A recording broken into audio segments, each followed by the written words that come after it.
Hi అండి. మనం ఇప్పుడు చేసుకునేది టమాటో పచ్చడి. ఇది బాగా టైం పట్టదు. ఒక 15 నిమిషాల్లో తయారు చేసుకోవచ్చు. దీని తయారీ విధానం ఏంటో ఇప్పుడు చూద్దాము. ముందుగా కేజీ టమాటోలు మంచివి తీసుకోవాలి. రెడ్‌గా గట్టిగా ఉన్నవి తీసుకోవాలి. మెత్తగా ఉంటే మనకి ఏర్పడదండి. లోపల పురుగులు ఉండిపోతాయి. మనం క్లీన్‌గా చూసుకోవాలి. క్లీన్‌గా ఉందా లేదా అనేది దగ్గర నుంచి చూసుకోవాలండి. లేకపోతే చిన్న చిన్న పురుగులు వస్తున్నాయి. కాబట్టి కొంచెం కేర్ఫుల్గా ఉండాలి. అవన్నీ నీట్‌గా కోసేసుకొని ఒక డబ్బాలో పెట్టేసుకొని 1 కేజీకి సాల్టు 200 గ్రాముల సాల్టు, 1 టీ స్పూను పసుపు వేసి కలుపుకోవాలి. కలుపుకొని ఒక 5 మినిట్స్ పక్కన పెట్టేసుకోవాలి. మంచిగా కలుపుకోవాలి. కలుపుకుంటే ఉప్పు, పసుపు అంతా కరెక్ట్‌గా మిక్స్ అవుతుంది. ఇలా చేస్తే ఏంటంటే ముక్క తొందరగా ఉడికిపోతుందన్నమాట. అందుకోసమనే ఇలా ప్రాసెస్ చేసుకోవాలి.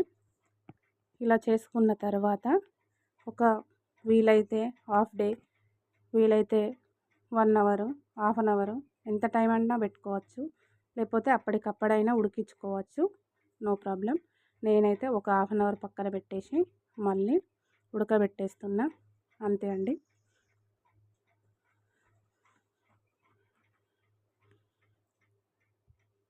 ఇప్పుడు ఉడకబెట్టడానికి ప్రిపేర్ చేసుకుందాము.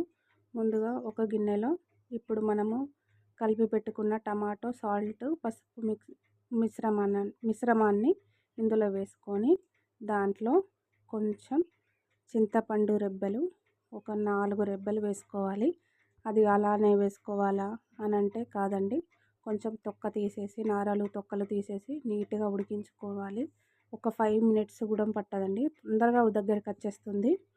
అందుకే కొంచెంసేపు పక్కన పెట్టి ఊరబెట్టినట్టు చేస్తే తొందరగా మగ్గిపోతుంది. కాబట్టి పక్కన ఇలా చేసుకుంటే తొందరగా అయిపోతుంది. చూడండి ఎంత తొందరగా మగ్గిపోయిందో. ఈ చింతపండు అలానే ఉన్నా ఏం కాదు. కొంచెం నచ్చని వాళ్ళు తీసేసుకోవచ్చు. మరో దిక్కు కడాయిలో 1 గ్లాస్ ఆయిల్ వేసుకొని పోపు దినుసులు, మెంతులు, ఆవాలు, జీలకర్ర మీకు ఎంత కావాలనిపిస్తే అంత వేసుకోవచ్చు. వేసుకొని అవి చిటపట అనేటప్పుడు ఒక 3 ఎండుమిర్చి, ఒక గుప్పెడు వెల్లుల్లిపాయ కచ్చపక్క దంచి వేసుకొని ఒక కప్పెడు కారం కలిపి పక్కన పెట్టేసుకోవాలి. పక్కన పెట్టేసుకొని ఈ కూర అప్పటికే ఉడికిపోయింది కదా, టమాటా ఉడికిపోయిన తర్వాత అది చల్లారిన తర్వాత ఈ మిశ్రమాన్ని అంతా అందులో వేసేసి మంచిగా నీట్గా కలిపేసుకోవాలి.